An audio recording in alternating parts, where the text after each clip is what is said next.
اسی طرح کے بیانات سننے کے لیے مولانا منور حسین صدیقی آفیشل کو سبسکرائب کریں۔ بسم اللہ الرحمن الرحیم۔ السلام علیکم ورحمۃ اللہ وبرکاتہ۔ الحمد للہ نحمده ونستعینه ونستغفره ونؤمن به ونتوکل علیہ ونعوذ باللہ من شرور انفسنا ومن سیئات اعمالنا من يهده الله فلا مضل له ومن يضلله فلا هادي له ونشهد أن لا إله إلا الله وحده لا شريك له ونشهد أن سيدنا ومولانا محمدا عبده ورسوله فأعوذ بالله من الشيطان الرجيم بسم الله الرحمن الرحيم وأتموا الحج والعمرة لله وقال تبارك وتعالى في مقام آخر وأذن في الناس بالحج يأتوك رجالا وعلى كل ضامر يأتينا من كل فج عميق وقال النبي صلى الله تعالى عليه وسلم الحج مبرور ليس له جزاء إلا الجنة أو كما قال عليه الصلاة والتسليم صدق الله العظيم وصدق رسوله النبي الكريم نحن على ذلك من الشاهدين والشاكرين والحمد لله رب العالمين۔ ایک بار عقیدت اور محبت کے ساتھ درود پاک پڑھیں۔ اللہم صلی علی محمد وعلی آل محمد کما صلیت علی ابراہیم وعلی آل ابراہیم انک حمید مجید۔ اللہم بارک علی محمد وعلی آل محمد کما بارکت علی ابراہیم وعلى آل إبراهيم إنك حميد مجيد۔ دنیا کے بت گداؤں میں پہلا وہ گھر خدا کا، دنیا کے بت گداؤں میں پہلا وہ گھر خدا کا، ہم اس کے پاس با ہیں وہ پاس با ہمارا۔ اور کسی نے کہا کہ خوشی دیکھی غمی دیکھی بھلا دیکھا برا دیکھا، خوشی دیکھی غمی دیکھی بھلا دیکھا برا دیکھا، ان آنکھوں نے اگر خانہ کعبہ نہ دیکھا تو پھر کیا دیکھا۔ سامعین محترم، عزیزان گرامی اور میرے معزز دوستوں اور بزرگوں اور ساتھیوں، گزشتہ جمعہ حج کی فضیلت اور فرضیت کے بارے میں باتیں ہو رہی تھی۔ یہ موسم حج چل رہا ہے اور آپ کے اور ہمارے بہت سارے جان پہچان دوست احباب رشتہ دار جن کو اللہ نے قبول کر لیا، وہ دیوانہ وار پروانہ وار لبیک لبیک کہتے ہوئے اپنے گھروں سے نکل رہے ہیں اور اس گھر کی طرف جا رہے ہیں کہ جس گھر کو دیکھنے کی تمنا اور تڑپ ہر ایک خاص اور عام، امیر و غریب، مرد و عورت، ہر ایک مسلمان اور ایمان والے کے دل میں ہے۔ یہ الگ بات ہے کہ بہت سارے لوگ جا سکتے ہیں اور بہت سارے لوگ اپنی زندگی میں بھی نہیں جا سکتے، مگر تڑپ تو ہر ایک کے دل میں ہے۔ اللہ کرے کہ اللہ تبارک و تعالی ہم سب کو بار بار اپنے گھر کی زیارت نصیب فرمائے اور پیارے آقا محمد عربی صلی اللہ تعالی علیہ وسلم کے دربار میں صلاۃ اور سلام پڑھنے کی ہمیں توفیق عطا فرمائے، آمین یا رب العالمین۔ عزیزان گرامی، حج کیا ہے؟ اس پر چند باتیں عرض کرنے کی کوشش کروں گا۔ سب سے پہلے آپ حج کے معنی سمجھیے۔ حج کے لغوی معنی ہے قصد کرنا، ارادہ کرنا، اور اصطلاحی معنی ہے حج کا کہ بیت اللہ کے طرف ارادہ کر کے گھر سے نکلنے کا نام حج ہے۔ حج ہے کیا؟ حج صرف ایک خاندان کے کچھ یادوں کو دہرانے کا نام حج ہے۔ مثال کے طور پر آپ جانتے ہیں کہ اللہ تبارک و تعالی کے لاڈلے پیغمبر حضرت ابراہیم خلیل اللہ علی نبینا علیہ الصلاۃ والتسلیم بے یار و مددگار لک لک میدان میں، جہاں نہ کوئی چرند نہ پرند، نہ کوئی زندگی کے آثار، بالکل چٹیل پتھریلی میدان، چاروں طرف سے پہاڑوں سے گھرا ہوا ایک وادی تھا۔ اس وادی میں اپنے لاڈلے بیٹے حضرت اسماعیل ذبیح اللہ اور حضرت ماں ہاجرہ کو اللہ کے حکم سے چھوڑ کر کے چلے گئے۔ واقعہ بہت لمبا اور تفصیل ہے، میں شارٹ کٹ میں بتلاؤں کہ پھر ایک زمانہ گزرا کہ حضرت اسماعیل ذبیح اللہ جوان ہو گئے۔ تب اللہ تبارک و تعالی نے اپنے خلیل کو حکم دیا کہ اے ابراہیم، اس جگہ میں جا کر کے میرے لیے ایک گھر بناؤ۔ اس گھر کی بنیادیں پہلے سے ہی رکھی ہوئی تھی، اور اس گھر کو سب سے پہلے فرشتوں نے بنایا تھا، اور ساتوں آسمان کے اوپر ٹھیک اسی جگہ پہ جہاں آج بیت اللہ ہے، اس کے اوپر سیم ٹو سیم ایسا ہی ایک گھر بنا ہوا ہے۔ اس گھر کا نام ہے بیت المعمور، یعنی ہمیشہ وہ گھر فرشتوں سے بھرا ہوا رہتا ہے۔ میرے آقا محمد عربی صلی اللہ تعالی علیہ وسلم جب معراج میں گئے اور وہاں پر فرشتوں کا ہجوم دیکھا تو میرے آقا نے حضرت جبرائیل سے پوچھا کہ جبرائیل یہ کیا ہے؟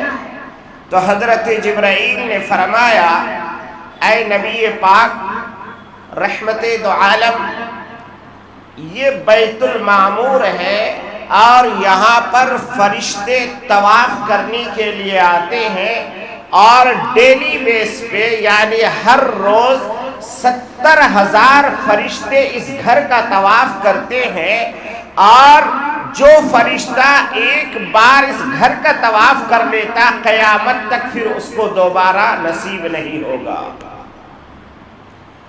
دوبارہ پھر اس کا نمبر لگے گا ہی نہیں۔ اب اندازہ لگائیے کہ دنیا کب سے بنی ہے، کب تک رہے گی، کتنے فرشتے ہیں، یہ صرف اللہ جانتا ہے۔ مگر جو اس کے نیچے گھر ہے وہ بیت اللہ ہے، وہ بیت المعمور ہے۔ علماء کرام مفسرین کرام تفسیر میں فرماتے ہیں کہ اگر اس گھر کو وہاں سے گرا دیا جائے تو ڈائریکٹ آ کے خانہ کعبہ کی چھت پہ وہ گھر گرے گا، اس انداز کا وہ بنا ہوا ہے۔ وہاں فرشتوں کو صرف زندگی میں ایک بار یعنی قیامت تک پھر دوبارہ نصیب نہیں۔ اور یہاں حال یہ ہے کہ آپ کی جب طبیعت چاہے ٹکٹ کٹائیے، اللہ کے گھر کی زیارت کیجیے۔ سٹی مارکیٹ میں ہمارے ایک دوست ہیں، ابھی 2-4 دن پہلے ان سے ملاقات ہوئی۔ میں نے کہا کہاں گئے تھے؟ کہنے لگے کہ حضرت الحمدللہ میرے پاس کئی کنٹریوں کی ملٹی نیشنل ویزا لگا ہوا ہے، ان میں سے ایک عرب کا بھی ہے۔ میں ہر مہینے میں 2 بار عمرے کے لیے جاتا ہوں، ہر مہینے میں 2 بار عمرے کے لیے جاتا ہوں۔ اللہ نے جسے نوازا وہ خوب جا رہے ہیں، مگر وہ بد نصیب بہت کم لوگ ہیں جس کو اللہ نے نوازا بھی اور پھر بھی حج فرض ہونے کے بعد انہوں نے حج نہیں کیا۔ تو ایسی کے لیے بڑی سخت وعید ہے۔ اور اللہ تبارک و تعالی نے سورۃ آل عمران کے اندر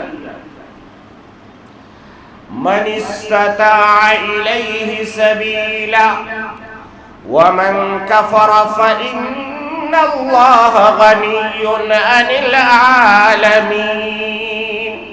اللہ تبارک و تعالی فرماتے ہیں کہ جس کے پاس صلاحیتیں، جسم بھی صلاحیت اور آنے جانے کا خرچہ بھی اٹھا سکتا ہے، اس کے اوپر حج فرض ہے۔ اگر وہ نہیں جاتا، ومن کفر، اللہ خود فرما رہے ومن کفر، یعنی اس نے حج کا انکار کیا۔ کفرہ سے مراد یہاں پر انکار کرنا ہے، یعنی ایسا شخص، ایک تو یہ ہے کہ اس نے حج ہی کا انکار کر لیا، کا نہیں مانتا میں۔ بہت سارے آج کل سوشل ایکٹیوسٹ ٹی وی کے ڈبوں میں بیٹھ کر کے ایسی باتیں کرتے ہوئے نظر آئیں گے، اور اس میں مسلمان دوسروں کو خوش کرنے کے لیے بڑھ چڑھ کے بولتا ہے۔ کیا ضرورت ہے؟ لاکھوں روپے خرچ کر کے جا رہا ہے آدمی، کیا ضرورت ہے؟ لاکھوں روپے خرچ کر کے جا رہا ہے، وہی پیسے غریبوں میں بانٹ دے، انہی پیسوں سے جو ہے مسجد، مدرسہ یا اسکول یا کالج بنوا دے۔ اللہ تبارک و تعالی نے ایسے شخص کے لیے فرمایا وَمَنْ كَفَرَ فَإِنَّ اللَّهَ غَنِيٌّ عَنِ الْعَالَمِينَ، کہ ایسا شخص اگر اس نے اپنے زبان سے انکار کر دیا تو وہ تو کفر اختیار کر لیا، اس کا تو اسلام میں اب کوئی کچھ بھی رہا نہیں۔ ہاں، ایک شخص انکار نہیں کرتا ہے، زبان سے انکار تو نہیں کیا مگر اپنے عادت سے انکار کر رہا ہے۔ جا سکتا تھا، نہیں جا رہا ہے، صحت مند ہے، نہیں جا رہا ہے، دولت مند ہے، نہیں جا رہا ہے، جانا چاہے تو ہر مہینہ جا سکتا ہے مگر حج کے لیے نہیں جا رہا ہے، تو پھر اس کے لیے اللہ تبارک و تعالی نے فرمایا کہ میں ایسے شخص سے بے نیاز ہوں، مجھے ایسے شخص کی کوئی ضرورت نہیں ہے۔ ساری دنیا مل کر کے اگر اللہ کی مخالفت میں اتر جائے، اللہ کی ولوہیت میں، اللہ کی کبریائی میں، اللہ کی عظمت میں ایک ذرہ برابر بھی فرق نہیں آئے گا۔ اور اگر ساری دنیا مل کر کے، سب مل کر کے اللہ کی عبادت میں لگ جائے، خشوع و خضوع کے ساتھ عبادت کر رہا ہو، تب بھی اللہ کی جو ہے عظمت میں، کبریائی میں ایک ذرہ بھی اضافہ نہیں ہوگا۔ ہمارا اللہ کسی کی عبادت کا محتاج نہیں۔ یہ جو ہم کر رہے ہیں یہ ہم اپنے لیے کر رہے ہیں۔ ہمیں ضرورت ہے ہمارے حج کی، ہمیں ضرورت ہے ہماری نماز کی، ہمیں ضرورت ہے ہماری عبادتوں کی، ہمیں ضرورت ہے ہماری مسجدوں کی، اس لیے کہ ہماری جو اصلی زندگی شروع ہوگی وہ اس دنیا سے نکل جانے کے بعد شروع ہوگی، اور وہاں پر وہی کرنسی چلے گا، یہ کرنسی نہیں چلے گا۔ میرے آقا محمد عربی صلی اللہ تعالی علیہ وسلم نے اپنی زندگی میں صرف ایک حج کیا اور 4 عمرے کیے۔ عمرے کتنے؟ 4، اور حج 1، اس لیے کہ 9 ہجری میں حج کی فرضیت ہوئی۔ جس سال حج کی فرضیت ہوئی تو اللہ کے نبی صلی اللہ علیہ وسلم نے اپنا نائب حضرت سیدنا ابو بکر صدیق رضی اللہ تعالی عنہ اور حضرت علی کو بھیجا کہ جاؤ اس سال تم حج کر کے آؤ، اور اعلان مکے میں جا کے یہ کرنا کہ آئندہ سال جو حج ہوگا وہ اپنے وقت اصلی پر ہوگا۔ اس لیے کہ وہاں کے ٹھیکیدار لوگ کیا کرتے تھے، اپنی سہولت کے مطابق حج کو آگے اور پیچھے کر لیتے تھے۔ مثال کے طور پہ گرمی میں حج آ رہا ہے، گرمی برداشت نہیں کرنی، 2 مہینے کے بعد حج ہوگا۔ کچھ اور پرابلم آ گیا تو کہنے حج پہلے ہو جائے گا۔ اپنے حساب سے وہ لوگ حج کو رکھتے تھے، حج کی تاریخ متعین تھی مگر وہ لوگ اس کو نہیں مانتے، اپنے ٹھیکیداری چلاتے تھے۔ جیسے ہمارے یہاں ٹھیکیداری چلتی ہے، بھائی الیکشن 2 مہینہ پہلے کر لیں گے، الیکشن 3 مہینے کے بعد کریں گے۔ ابھی دیکھیں BBMP کا الیکشن ہو کے زمانہ ہو گیا، ابھی تک نہیں ہوا۔ کیا یہ ٹھیکیداری ہے؟ ٹائم پہ نہیں ہو رہا، اپنی ٹھیکیداری چلا رہے ہیں، جب ہماری سہولت تب ہم کریں گے۔ تو وہاں پر یہ ٹھیکیداری چلتی تھی کہ وہ حج کو آگے اور پیچھے کر لیتے تھے۔ اللہ کے نبی نے کہا کہ جاؤ اعلان کرنا کہ اگلے سال جو حج ہوگا وہ حج اپنے وقت اصلی پر ہوگا، کسی کے آگے اور پیچھے کرنے سے بالکل نہیں ہوگا۔ دوسرا اعلان یہ کیا کہ اگلے سال حج کو وہی آ سکتا ہے جو اللہ کو ایک مانتا ہے اور محمد الرسول اللہ صلی اللہ تعالی علیہ وسلم کو رسول مانتا ہے۔ جو نبی کی رسالت کو مانے گا، اللہ کی وحدانیت کو مانے گا، وہی حج کو آئے گا، اس کے علاوہ اور کوئی حج کے لیے نہیں آ سکتا۔ فرمایا انما المشرکون نجس فلا يقربوا المسجد الحرام۔ شرک ایک ایسا گناہ ہے جو ناپاک ہے، جو نجس ہے، جو گندگی ہے، اس لیے اس گندگی کے ساتھ تمہارا حج نہیں ہوگا، بلکہ سب توبہ طائب کر لو اور اللہ کو ایک مان لو اور رسول اللہ کی رسالت کو تسلیم کر لو، تب جا کے تمہارا حج ہوگا۔ آج کل ہمارے انڈیا، انڈو پاک اور بنگلہ دیش کے کچھ ناعاقبت اور غلط فہمی میں مبتلا لوگ حج کو تو جاتے ہیں مگر حرم کے امام کے پیچھے نماز نہیں پڑھتے۔ وہ بولتے کہ یہ امام وہابی ہے، ان کے پیچھے نماز نہیں ہوتی، وہ اپنے روم میں نماز پڑھتے ہیں۔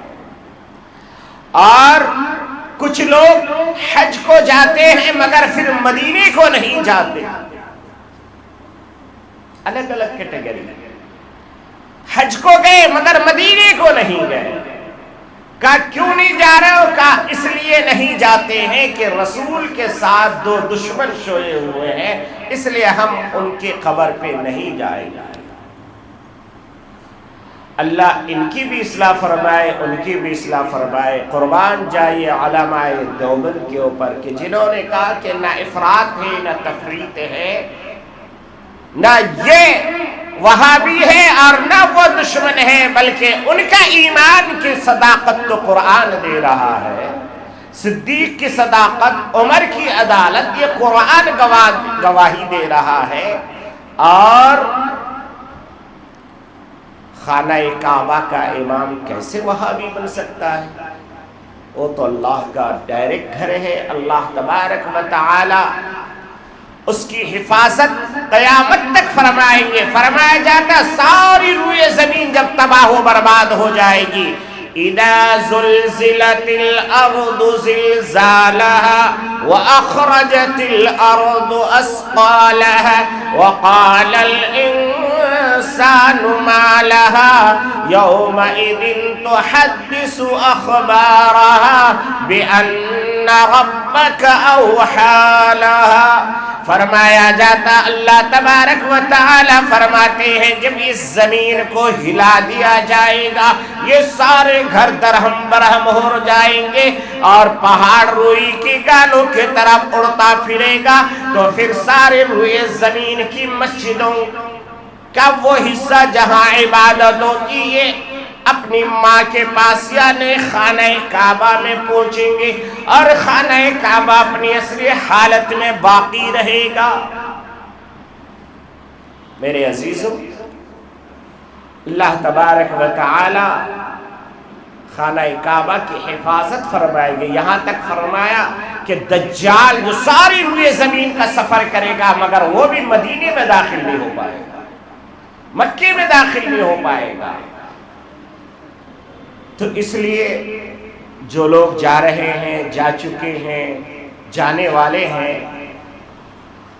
اتنا تو طے کر لیجئے کہ اس سے بہتر کوئی امام نہیں ہو سکتا, اس سے بہتر کوئی نماز نہیں ہو سکتا.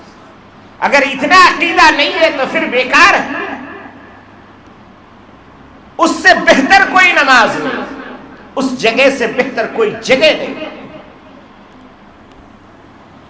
اللہ کے نبی صلی اللہ تعالی علیہ وسلم نے فرمایا اے ابو بکر جاؤ اعلان کرو اگلے سال جو لوگ حج کو آئیں گے تو وہ ایمان والا ہونا چاہیے. اور ایک مصیبت تھی, مکہ والے جب حج کے ارادے سے گھر سے نکلتے تھے, اب مان لیجئے ٹینگن کا ایک آدمی یہاں سے حج کے لیے نکلا اور تھوڑی دور گیا اور اس کے بعد اس کو پتا چلا کہ میں کوئی چیز بھول گیا, تو اب وہ واپس جو آتے گھر کو تو دروازے سے داخل نہیں ہوتے, وہ دروازے سے داخل نہیں ہوتے بلکہ کیا کرتے, پیچھے سے دیوار کو سیندھ لگاتے, دیوار توڑ کر کے پھر گھر میں داخل ہوتے, پھر وہ چیز اٹھاتے. اگر یہ ممکن نہیں ہوتا تو پھر سیڑھی لگا کر کے چھت کے اوپر چڑھتے اور چھت سے پھر ڈائریکٹ کود کر کے اندر جاتے. بولتے کہ ہم ارادے سے حج کے لیے نکل گئے اس لیے اب ہم گھر میں داخل نہیں ہوتے. قرآن شاہد ہے اس واقعہ کا. اللہ تبارک و تعالی نے کروایا اس میں کوئی نیکی نہیں ہے کہ تم لوگ ایسا کرتے ہو, پیچھے سے گھر میں داخل ہوتے, اوپر سے آتے, بلکہ نیکی تو وہ ہے کہ اللہ کے لیے تمہیں حج کرنا چاہیے اور اللہ نے جو حکم دیا اسے انداز سے کرنا چاہیے.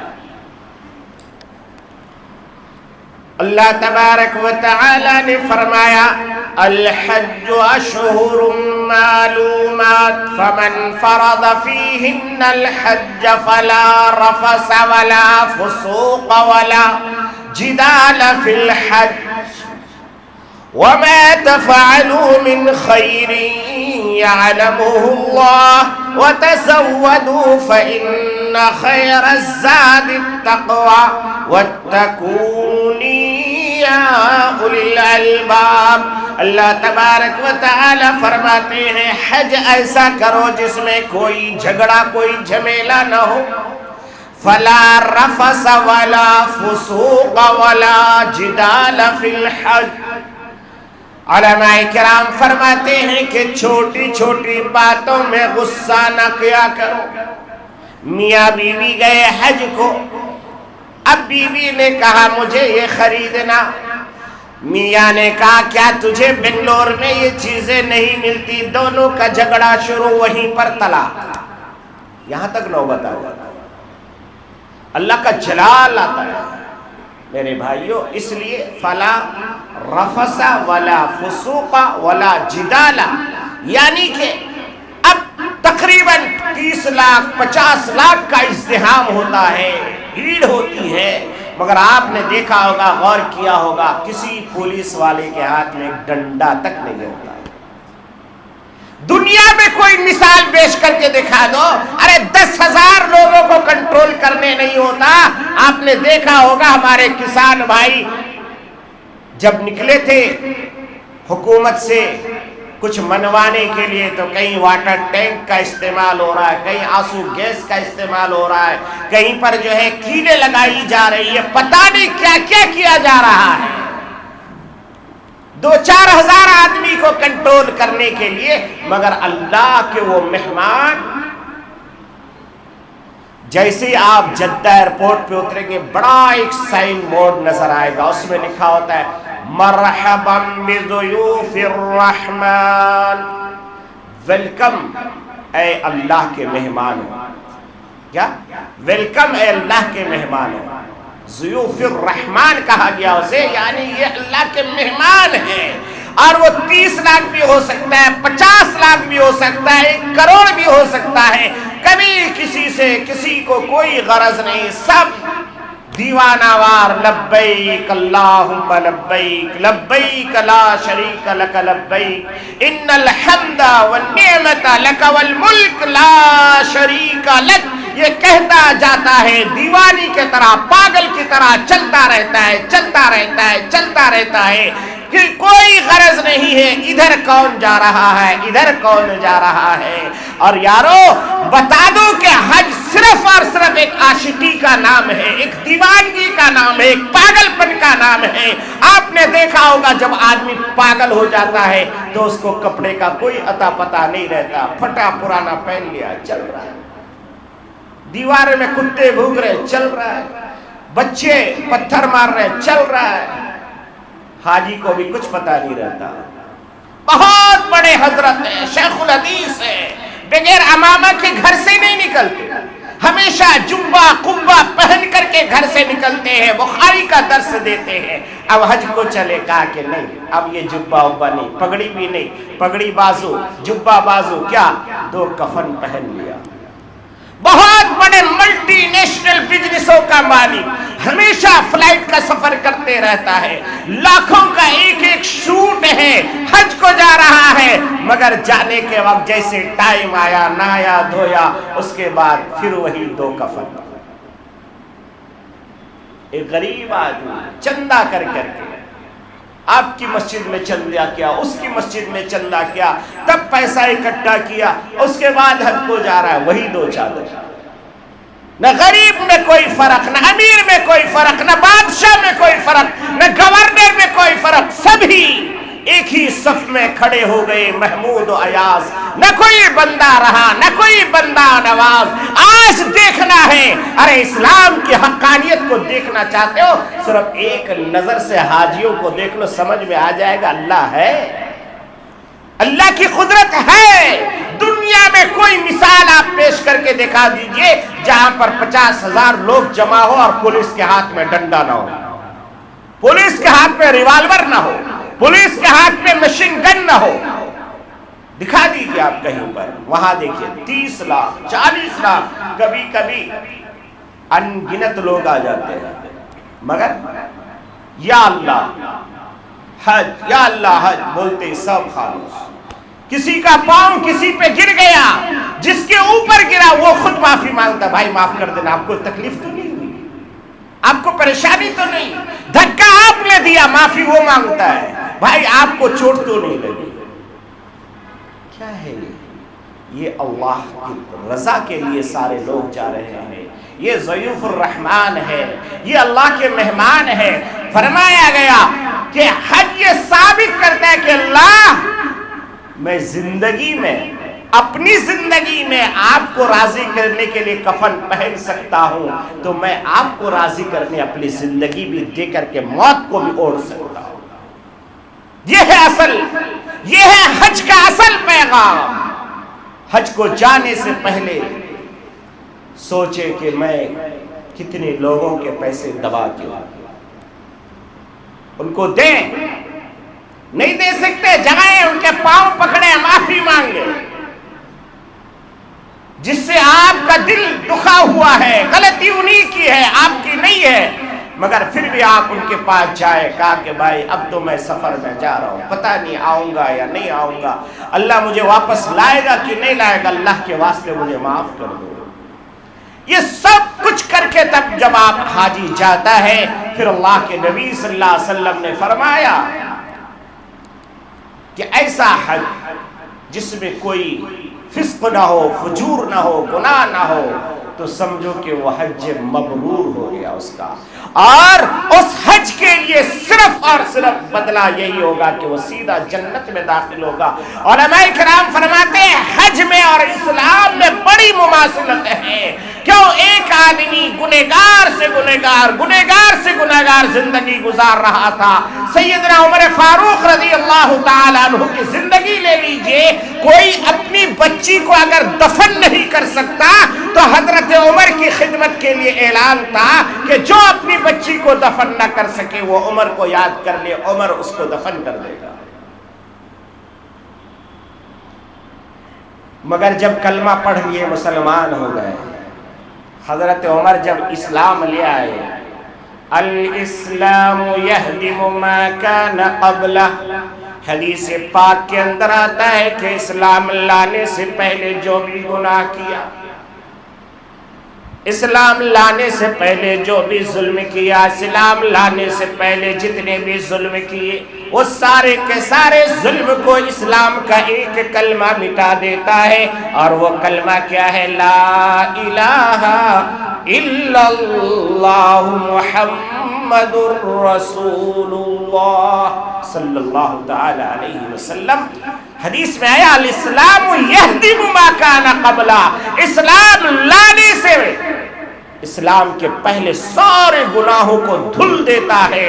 حج کے بارے میں اللہ کے نبی نے فرمایا حاجی کا تمام گناہ ایسا دھل جاتا ہے جیسا کہ اسلام لانے سے پہلے کہ گناہ اسلام کی برکت سے دھل جاتا ہے، حاجی کا حج کرنے کی برکت سے حج سے پہلے تمام گناہ دھل جاتا ہے۔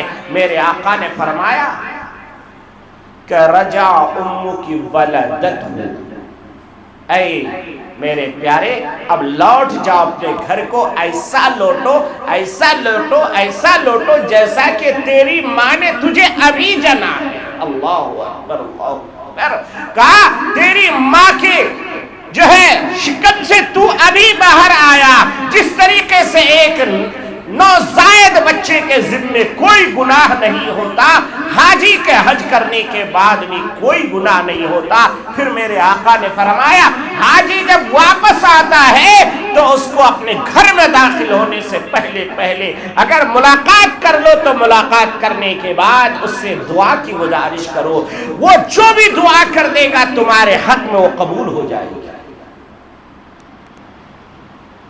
اس لیے حاجی صاحب کو جب لینے کے لیے آپ جاتے ہو بنگلور کے انٹرنیشنل کیمپے گوڑا ایئرپورٹ میں، تو آپ پھول مالا وغیرہ چڑھاتے ہو مگر اصل چیز بھول جاتے ہو۔ اصل چیز یہ تھا کہ فوراً اس کے ہاتھ کو چومو، اس کے پیشانی کو بوسا دو، اس کے بعد اس کو سینے سے لگاؤ، 2 منٹ لگا کے رکھو، اس لیے کہ وہ سینہ آب زمزم سے دھل کے آیا ہے، وہ سینہ مکہ اور مدینے کے فضاؤں سے لگ کے آیا ہے، وہ سینہ جو ہے پتہ نہیں کتنی رحمتوں کے بعد برکتوں کے بعد آیا ہے، اور آنے کے بعد اس سینے سے لگ کر کے پھر اس سے گزارش کرو کہ اللہ والے تجھے، تیری آنکھیں وہ ہے کہ تو نے اللہ کے گھر کو دیکھا، تیرے وہ ہاتھ ہے کہ تو نے اللہ کی چادر کو پکڑ کے آیا، اے میرے بھائی، اے میرے دوست، اے میرے یار، میرے لیے ایک مغفرت کی دعا کر دے، میں مغفرت کے لیے پریشان ہوں۔ تو میرے ساتھیوں، یہ حج کا مہینہ گزر رہا ہے، اور ٹھیک آج سے 24 دن کے بعد حج ہوگا۔ جو لوگ جا رہے ہیں، جا چکے ہیں یا جائیں گے، وہ تو خوش نصیبی میں اپنا نام لکھا دیے۔ جو لوگ نہیں گئے وہ لوگ اللہ سے دعا کریں کہ اللہ اگلے سال ہمیں آپ ضرور بلائیں۔ اللہ غیب سے اسباب مہیا کرتا ہے، اللہ جسے بلاتا ہے پھر وہ سوچ بھی نہیں سکتا کہ اللہ کہاں سے انتظام کرتا ہے۔ میرے بھائیوں، اور جب جائے تو جانے کے بعد اس کا صحیح حق ادا کرے۔ میرے آقا محمد عربی صلی اللہ تعالی علیہ وسلم نے فرمایا کہ حج انسان اس انداز سے کرے کہ سوچے کہ میں بالکل، جب فلائٹ میں چڑھ رہا ہوں، ایک اللہ والے نے لکھا کہ فلائٹ کو وہ سمجھے کہ یہ جنازہ ہے، احرام پہلی پہن لیا، کفن، اب یہ جنازہ ہے، اب یہاں سے جب میں جدہ جاؤں گا سمجھو کہ ہم قبرستان پہنچ گئے، اور پھر وہاں سے جب حج کے ارادے کرے تو وہ سوچے کہ یہ میں پل صراط سے گزر رہا ہوں، آگے جنت اور جہنم کا فیصلہ ہونے والا ہے۔ جب بندہ ایسا سوچ کر کے حج کرے گا تو سمجھو کہ اس کا حج بالکل۔ ایک اللہ والے نے ایک اللہ والے سے کہا کہ آپ نے کبھی ایسا حج کیا کہ آپ کو ایسا لگ رہا ہو کہ میں پل صراط کے راستے پہ گزر رہا ہوں؟ کہا کہ نہیں، تو میں نے کیا حج کیا؟ ایک اللہ والے کا واقعہ لکھا ہے کتابوں کے اندر کہ یہ جب بھی لبیک کہتے تھے تو اندر سے آواز آتی تھی، غیب سے آواز آتی تھی، لا لبیک، تیرا حج قبول نہیں، تیرا حج قبول نہیں۔ زمانے سے حج کرتا رہا، حج کرتا رہا، حج کرتا رہا، مگر جب بھی وہ لبیک پڑھتے آواز آتی لا لبیک لا لبیک لا لبیک لا لبیک۔ تقریباً 25 بار ہو گیا مگر کبھی اللہ قبول نہیں کر رہا ہے۔ ایک بار پھر دوبارہ وہی ذی الحجہ کا مہینہ شروع ہوا، انہوں نے احرام باندھا، بڑے نیک انسان تھے، خادم تھے، مرید تھے، یہ خود پیر تھے۔ اب لا لبیک کی صدا آئی تو پیر صاحب نے بھی سنا اور ان کے جو مرید تھے انہوں نے بھی سن لیا۔ تو مرید ڈرتے ڈرتے کہا کہ حضرت ایک آواز آئی، آپ نے کچھ سنا؟ تو بولے تم نے کیا سنا؟ کہ ہم نے یہ سنا کہ آپ نے کہا لبیک تو آواز آئی لا لبیک۔ تو اچھا تم نے سن لیا؟ بولا ہاں میں نے سنا۔ تو کیوں جا رہے آپ حج کو؟ جب اللہ قبول ہی نہیں کر رہا تو جا کیوں رہے؟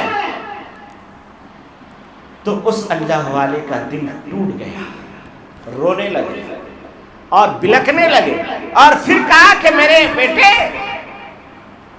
اگر نہ جاؤں تو کہاں جاؤں؟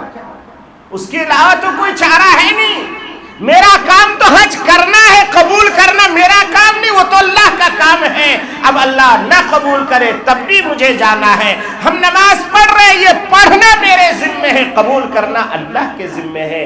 اگر میں سوچوں کہ پتہ نہیں میری نماز قبول ہوتی کہ نہیں ہوتی، میں نہیں پڑھوں گا تو آپ گنہگار ہیں۔ قبول کرنا نہ کرنا یہ اللہ کا کام ہے۔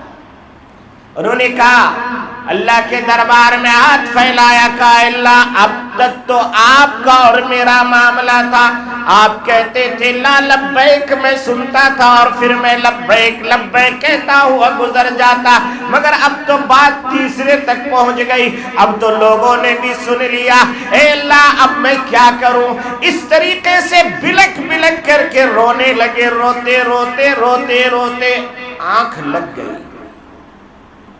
اور اس کے بعد اٹھ کے جو پھر کہا لبیک تو آواز آئی، اے میرے بندے جا، میں نے جتنے تیرے قبول نہیں کیے تھے آج کی برکت سے سب کو میں نے قبول کر لیا، سب کو میں نے قبول کر لیا۔ تو میرے بھائیوں اصل حال ہے دل کا، دل کی کیفیت کا، آپ کس طرف سے جا رہے ہو، آپ کے اندر کیا طرف ہے۔ مالک بن دینار رحمت اللہ علیہ کا مشہور واقعہ ہے کہ وہ خود گھوڑے پہ سوار ہو کے حج کے لیے جا رہے ہیں، اور ایک نوجوان جو پاؤں سے معذور ہے، پاؤں نہیں ہے، آپ نے بھی دیکھا ہوگا بہت مرتبہ طواف کرتے ہوئے کہ بہت سارے لوگ وہاں گھسٹ گھسٹ کے طواف کرتے ہیں،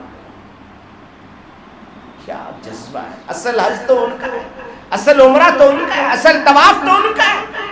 ارے ہم تو کھا پی کے مشتندہ ہو کے ہٹے کٹے ہو کے وہاں پر 5 اسٹار ہوٹل میں جا کے، اور اللہ نے جسے دولت دی وہ بیچارے تو وہ گھڑی والی بلڈنگ میں رہتے اور وہیں سے دیکھتے رہتے اور وہیں پہ نماز پڑھ لیتے، نیچے بھی نہیں ہوتے، نیچے بھی نہیں ہوتے، تو بتا حضرت میں آج نماز ہو جاتی ہے ہماری، یہ محرومی ہے۔ تو مالک بن دینار رحمت اللہ علیہ کا مشہور واقعہ، انہوں نے کہا کہ بھائی کہاں جا رہے ہو؟ کہا وہیں جا رہا ہوں۔ بولا وہیں کہاں سے آئے؟ تو وہیں سے آئے۔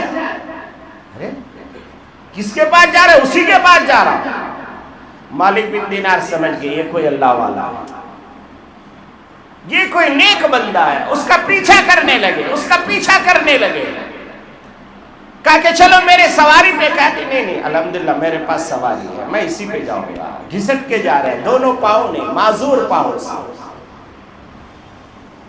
مالک بن دینار رحمت اللہ علیہ فرماتے میں تو نکل گیا مگر میری آنکھیں ہمیشہ اسی کو تلاش کرتی، مگر جب میں دیکھتا تو طواف میں بھی دیکھو تو میرے آگے، مینا میں دیکھو تو میرے آگے، مزدلفہ میں دیکھو تو میرے آگے، طواف جو ہے عرفہ میں دیکھو تو میرے آگے، طبیعت چاہتی اس کو پکڑوں مگر وہ آگے نکل جاتا۔ المختصر یہ کہ جب کنکریاں مار کے فارغ ہوا، فارغ ہونے کے بعد ایک کونے میں جا کے اللہ سے دعا کرنے لگا کہ اے اللہ جس کے پاس اونٹ تھا اس نے اونٹ تیرے راہ میں قربان کر دیا، جس کے پاس بکرے تھے اس نے بکرے قربان کیے، جس کے پاس بیل تھا انہوں نے بیل قربان کیا، اللہ میرے پاس تو کچھ نہیں، میں خالی ہاتھ آیا ہوں، میری جان میں آپ کے حوالے کرنا چاہتا ہوں۔ مالک بن دینار رحمت اللہ علیہ کے واقعے میں لکھا کہ انہوں نے اپنی انگلی کو ایسے اشارہ کیا کہ اللہ میں اپنی جان تیرے حوالے کرنا چاہتا ہوں، یہ کہا اور لا الہ الا اللہ محمد رسول اللہ کہہ کے دنیا سے رخصت ہو گیا۔ مالک بن دینار کہتے ہیں میں لپکا آگے بڑھا اسے پکڑوں، جا کے دیکھا تو اس کی روح پرواز کر چکی تھی، اس کا جسم گرم تھا ابھی، اور میں رشک کر رہا تھا کہ کاش اس کی جگہ میری موت ہو جاتی، کاش آج میں ایسا حج کر پاتا۔ میرے بھائیوں اس لیے حج تو دل کا اصل کیفیت کا نام ہے، آپ کس طرف سے جا رہے ہو، کس طرف سے اللہ کو یاد کر رہے ہو، اللہ آپ کی طرف کو دیکھنا چاہتا ہے۔ اللہ کو لن ینال اللہ لحومها ولا دماؤها ولکن ینال التقوی منکم، فرماتا ہے کہ اللہ کو کسی چیز کی ضرورت نہیں، اللہ صرف ہمارے دل کی کیفیت کو دیکھنا چاہتے ہیں، ہمارے دل کی حالت کو دیکھنا چاہتے ہیں۔ کیا ہم اس لیے حج کرنا جا رہے ہیں تاکہ میری بیٹی کے شادی کے رقعے میں لکھا جائے الحاج، میرے دکان کے سامنے لکھا جائے الحاج، میرے جو ہے فلانے جگہ پہ لکھا جائے حاجی صاحب۔ بہت سارے لوگ تو ناراض ہو جاتے ہیں اگر حاجی آپ نہ کہیں تو، یاد دلاتے ہیں بھائی حاجی صاحب ہوں میں۔ ایک واقعہ لکھا ہے نا کہ ایک آدمی نے کہا کہ بھائی آپ کا ملاقات ہو گئی راستے میں، کہا کہ بھائی اگر کبھی جانا ہو آپ کے یہاں تو کیسے آؤں، تو کہا کہ فلانی جگہ پہ آ جائیے گا، بولے گا حاجی صاحب کا گھر کون سا ہے؟ میں نے کہا نام تو کچھ ہوگا نا آپ کا؟ کہ نہیں بہت سارے لوگ جانتے ہیں مجھے حاجی صاحب، بس حاجی صاحب بول دیجیے گا۔ تیرے بھائی حاجی صاحب تو بولوں گا ہی مگر آگے پیچھے نام تو ہوگا، عبد الرحمن، عبد الستار، عبداللہ، رحمت اللہ، برکت اللہ، کچھ تو کہو۔ حاجی برکت اللہ ہی کہہ دوں گا، کہ نہیں حاجی صاحب بس۔ اچھا انہوں نے کہا کہ بھائی اگر آپ کے یہاں میں کبھی آؤں تو کیا کہوں گا؟ تو کہا کہ بس میرا نام کہہ دیے گا نمازی صاحب کا گھر کون سا؟ کیا نمازی صاحب کا گھر کون سا؟ ارے بھائی کوئی عقل اقل ہے کہ نہیں، نمازی صاحب کا کیا مطلب ہے؟ نام بتائیے۔ نہیں مجھے سب لوگ جانتے ہیں نمازی صاحب کر کے، آپ آئیے گا وہ بولنے میں بولیے گا نمازی صاحب کا گھر کون سا بتا دیں گے۔ تو یہ جھنجھلایا اور کہا کہ بھائی تم تو بیوقوف لگتے ہو۔ کیوں؟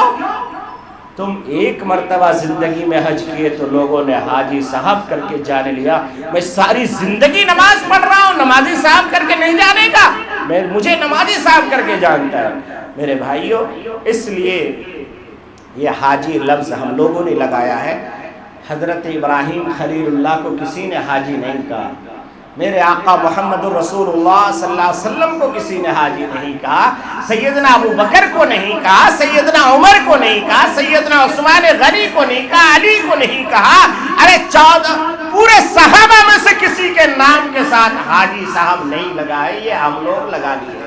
بہرحال اللہ ہمیں عمل کی توفیق عطا فرمائے، اور جو لوگ گئے ہیں صحیح اخلاص کے ساتھ نیتوں کے ساتھ حج کرنے کی ہمیں توفیق عطا فرمائے، اور جو مالدار ہیں اور طاقت رکھتے ہیں ابھی تک ارادہ نہیں کیے، آج وہ ارادہ کریں، آج کسی پرائیویٹ سے جانے کی کوشش کریں۔ اللہ تبارک و تعالی جو لوگ جا چکے اللہ ان کے لیے آسانیاں پیدا فرمائے، ان کے حجوں کو قبول فرمائے، اللہ ہم سب کو بار بار اپنے گھر کی زیارت نصیب فرمائے۔ آمین۔ وآخر دعوانا الحمدللہ رب العالمین۔